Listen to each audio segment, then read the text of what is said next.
what happens when the green Mighty Morphin Power Ranger mixes with the white Mighty Morphin Power Ranger? You get this, Lord Drakkon.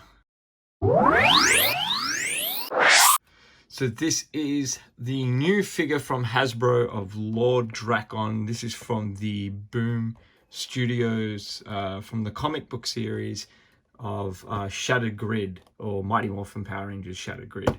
And so this is the evil Tommy Oliver, and turned into what's called Lord Drakkon. So let's have a quick look at the box and the figure itself. Let's start at the bottom. We have Power Rangers Lightning Collection written down here, Mighty Morphin Lord Drakkon. The company is Hasbro. The outside of the box, it looks okay. It's not like the original Lord Drakkon figures that came out in this really nice black box. This sticks to the way all the new Lightning Collection figures are from Hasbro. You've got your warning label at the top. This is classified for 4 years plus, even though it's got some really small pieces in it, and we'll get to that in a minute. Picture on the outside, very standard base coloring. I'm not really a fan of that. That continues onto the side here. You got the Mighty Morphin Power Ranger logo at the top. If we continue to the side, the other opposite side, it's the same thing. On the back here, it's got a really cool image of Lord Drakkon with the other pieces that come with it. So you've got your blast from the Dragon Dagger, and just showing one of the poses you could probably put him in. On the top, it's just nothing. It's just your base, the little hook up here. And on the bottom, you have all the general manufacturing details and things like that. Take a look inside of the box here without opening it up. First, you have Lord Drakkon's head, so you can switch out the head. The detailing's pretty good on the head. It doesn't have the purple vein or lining on the neck, but you can see where it should be. I'll give you an even close-up look of that, if you can see that here. I'm not sure how well you can see that, but you can kind of see that there on the bottom. The figure itself, just taking a look at it from here, you can see straight away that that's much better. You can see straight away that there's some issues with the paint. So there's a little bit up here. The coloring, look, I mean, it's not. It doesn't look really gold. It just looks like a yellowy type gold. If we move down here, again, there's some more issues with the paint down here as well. I mean, look, it's not perfect. We don't expect them to be, but, Hasbro put a little effort in. I've seen some that are damaged. I have another one here, actually. That has paint up here that's on the top of the helmet that's misplaced, and if you can see this, the actual mask is warped a little bit too. And I've heard complaints from other people's Lord Drakkon figures that the legs are bent or warped. They're not exactly straight, and when they're taking it out, they break easy or come apart easy. So they've lost like bits of the arm and things like that. So I'm going to unbox this now. I'm going to take it out and see just how it goes.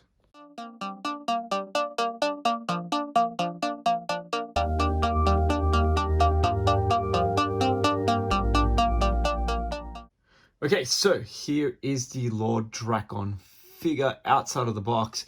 My first impression of this is, sculpture-wise, besides the little misplaced up the top here that sticks out a little bit, which just turns out to be, it's a separate piece. So if you can see there, it sticks out. Hang on, I'll just make that, see that part sticks out a little bit. It just turns out it's a separate piece. So you can actually push that back in, but it just pops back out again. So it's a little design flaw there, nothing major. But it's still enough that, it takes away from the quality of the figure. Now, the figure itself, It looks great. However, the second I opened the box, and I didn't have any problems taking it out of the packaging, but the second I took it out of the box, all I got was this smell of cheap rubbery plastic. Now, I did find out that's more so from this piece here and a little bit more off the head, which I'll get to in a minute. But it doesn't have that, the figure itself doesn't have that premium feel. It is just rubbery. It has a soft, plasticky sort of rubber feel to it. And I really dislike that. I feel like I'm going to constantly break it every time I try and move something. Moving on to that, however, articulation of the character. Now, upper body has great range. You can lean him back. You can bend him forward a lot. You can twist him all the way to one side, twist him all the way to the other side. That's really good. I like that. His shoulders have movement forward and back, so you can move his arm forward and back like that. And on the other side as well. You can move the arms up pretty well. I mean, you can't really go much further than that unless you turn the forearm there. The upper arm, so the biceps, they turn, and it's got your double joint here for the elbow, along with the knees as well. We'll get to that in a second. Nothing on the forearm. However, wrist bends forward and back like that, and you can turn it one way or the other. Upper body here, you can bend it a little bit. It's really hard. It feels kind of stiff to do that. Upper thigh turns. You got the double knee joint here, and you got rotation on the actual shin. There wasn't on the forearm. The foot itself, so we'll get to the foot here. You can bend it all the way back. You can bend it forward like that. You can turn it from angle side to side, so that's pretty good. That helps with being able to position the character. The head, you can't move it any further back than this. Okay, you turn it one way, all the way to one side. You can turn it all the way to the other side. Okay, and head moves down as well. You've got good turning. Not bad lean one side to the other side. That's pretty much it for that. The character itself, the paint job, look, it's okay. It's not the best gold color they could have used, especially when it comes to the helmet. I mean, the gold looks better on the shield and on the arms than it does actually on the head. I don't know if you can see that. It's too much of a yellow gold. It's not a a darker gold that you would expect on the Ranger suits, which is really disappointing. Okay, so here's my complaint with the coloring of the figure. So the gold on this looks like more like a yellowy type gold, and it doesn't look like that in the packet, but when you open it up, it does have more of a yellow feel to it. This is the gold that should be on it. I don't understand why they've changed the gold coloring. I know on the Green Ranger figure as well, they've done a more yellow type gold, but this is actually gold. This color here, that's on the White Ranger, same collectibles, okay, it's from Hasbro. They got the color right in this one here. On this figure, not so much. That gold here should be the same color as this, as the White Ranger shield and the armor. That's the same color gold that should be on all of them. They've even made Goldar look like a very cheap, yellowy, plasticky look. It's not the best coloring from Hasbro. I mean, it's still okay, but it's not the gold that you would expect on it. There's some paint missing here on the side. Some paint here in the front there that just doesn't match up really well. There's some paint here on the top. I'll just zoom in so you can see that there. It's not. There's the markings there. Also on the head here, the red visor looks pink or like a magenta type color. It's not red. It's the pop figure itself has a better color in the visor. And then it goes like a maroon type color for the diamond in the top of the helmet. The rest of it, it's got this pinky look to it. It looks pink. I mean, overall, it looks good inside the packet. Take it out of the packet and you start to realize that, you know, it's just a collectible. You know, you wouldn't take it out of the box really and display it. You wouldn't use it in any other way than just keeping it in the box. I think it's just a nice collectible. We'll move on. Now, I will mention one other thing. With coming to taking off the hands and replacing them, you get these two little fist pieces here, like one, there you go, and the other one as well. You get this sort of like blast strike here that goes on the end of the dragon dagger, I believe. There's a slot somewhere here, or I don't know how you're supposed to actually connect that. There's nothing that shows you can connect it. I'm not sure. And the head itself. Now the head here, I did mention before how it looked like it didn't have any markings. There is markings where the veins would be on the side of the character's face, like in the comics. However, it's not painted in the purpley color like veins. The sculpture for the head itself, it looks really nice. It looks like a older and sort of evil Tommy Oliver, or in this case, Lord Drakkon. No grey in the hair. He has grey markings in the comics in the hair, so why they wouldn't do that? And then the dragon dagger. So the dragon dagger looks okay. It doesn't come with a broken saber, but it does come with the dragon dagger, and the dragon dagger looks fine.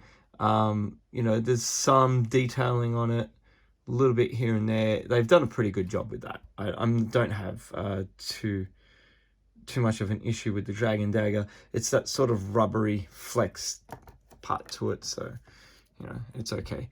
I will mention one thing. When it comes to the figures themselves, I really don't feel safe enough replacing the head with this one. I feel like every time I move it, it's going to break. That's how cheap it feels. And if you get one of these and open it up, you'll understand what I mean. It's not the hard sort of plastic. It's not that premium feel that you would get with some of the other figures that have been released. This is really just a softer, more like rubbery plastic that I feel like if I do rip the head off to replace it with this one, it's actually going to rip apart the joints that hold the head and make it move as well. I'm really worried about doing that. Okay, overall, the figure itself, it looks okay. It's a good figure. I definitely say if you want one, this is the only way you're going to get one now.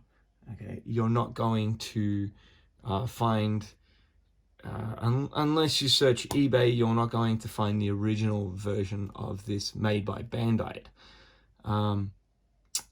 It's just, I don't know.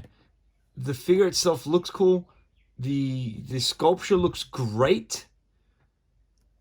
Accuracy with the figure, the coloring could have been better. The quality could have been a lot better.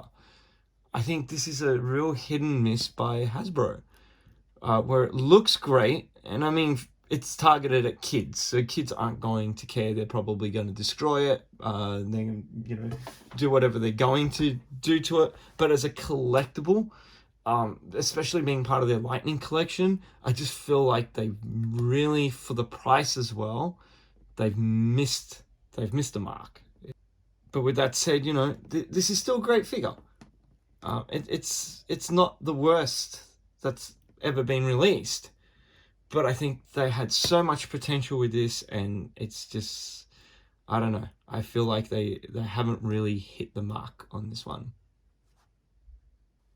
So now we're going to have a look at the older version of this from Bandai, which is the Legacy Collection figure, compared to what replaced it from Hasbro, being the Lightning Collection figure. So automatically what you can see now, I know you're going to say, how come you haven't taken it out of the package? There's no way I'm taking this one out of the package. This is a collectible. and they're extremely rare to find and extremely expensive to purchase now. So this one is staying in its packet.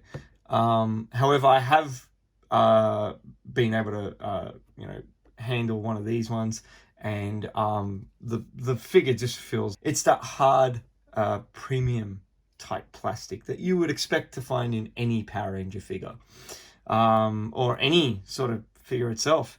But let's take a look at this. The gold automatically. The gold in this figure here looks more like the actual gold that you would expect.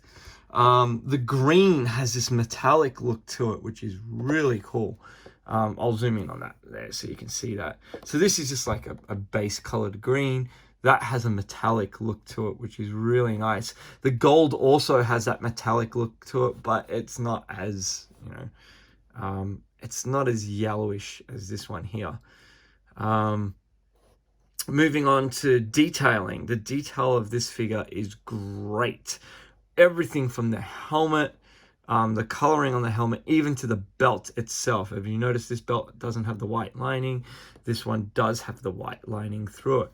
You got Saba, you've got the dragon dagger, and even the detailing in the sculpture of this one here, like with the bottom part of these shin protectors. It looks so much better. The detailing on the Morpher, on his belt, just everything looks better on that particular figure. The other thing to note is that it's slightly bigger than this figure. And the packaging just looks so much cooler. But yeah. So the overall feel of this figure, it's a good figure. If you want a Lord Drakkon figure, it's the only one you can buy. I really hope Hasbro releases the final stage of Lord Drakkon, that black colored look, which would look really cool. But I also hope they do a much better job with the figure itself. Better material. I mean, that's my biggest downside to this. It feels like I'm going to constantly break this. That's how loose everything feels. That's how rubbery it feels. I feel like I can actually bend the leg, and I can kind of, if I do that. It does warp a little bit. The shields, it's flexible.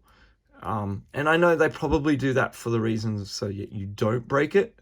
But everything, even this, it feels really cheaply made. And it's the downside to the figure. Overall, if you want a Lord Drakkon figure, it's the only option you have. And it's great to still get, because it really looks like a nice piece, especially if you're not going to take it out of the packaging. If you just want it as a collectible itself, it's a great piece to have. If you're going to put it up on a shelf somewhere, like I will, in a pose, that still will look good alongside of the other Rangers that I've got. My final thoughts on the Lord Drakkon figure is it's great as a collectible item. Quality wise, look, paint could have been a lot better. They could have taken a lot more care with that. Sculpture wise, it looks great. Doesn't feel great. It feels really cheap. But as a collectible itself, this is a great find. If you can get them and you want one for your collection, then go for it. That's my thoughts. I hope this has helped everyone. At the end of the day, it looks great as a collectible if you're going to keep it in the box. But yeah, thanks for watching. If you like my video and if you agree, please leave the comments in the comment section. Otherwise, if you did like the video, please hit the like button and make sure you subscribe to the channel. I'm going to have heaps more Power Ranger stuff coming up. I just want to remind people that I do not receive these for free. These are not given to me. All these figures that I have are purchased by me. So I am not going to, say go out and buy something because the companies have given me something for free. I wouldn't do that. Even if they handed me something, I'd still tell them. I'd still tell the truth because I'm a collector myself. This is my money I'm spending on these. I don't make money off these videos, so this is my honest opinion as a collector and as a huge Power Ranger fan since I was a kid. Thanks for watching.